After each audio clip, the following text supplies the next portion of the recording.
কিছুদিন আগে আমি দক্ষিণ চব্বিশ পরগনার একটা অষ্টকালীন আসরে কীর্তন করছিলাম।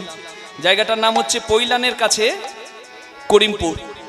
সেখানে নিশিকান্ত দাস বাবাজির সঙ্গে আমার দেখা হলো।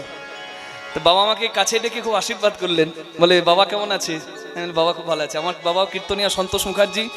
সে বাবা আমাকে বললেন যে তুমি ঘোষবাবুর বাড়িতে কীর্তনে যাচ্ছি। বলি হ্যাঁ। বলে প্রাণ ভরে গাইবে, দেখবে ভক্ত কত ভালো। আমি তো গান করেছি, তিনিও এসেছেন সম্ভবত এখানে। হ্যাঁ, আমাকে খুব আশীর্বাদ করলেন, খুব ভালোবাসা দিলেন। আমি মহাজনী গানগুলো গাইছিলাম ওখানে, বললেন বাবা গাইবে ওখানে। তা আমি একটু গুরুজনের অনুমতি পেয়েছি, তো তা আপনাদের কাছে অনুমতিটা নিয়ে নিলাম। কি সুন্দর দেখুন মাহাত্ম, একটু চেষ্টা করছি, জানি না কেমন হবে। রাধে। আরে আরে কি বা, আরে আরে কি বা চা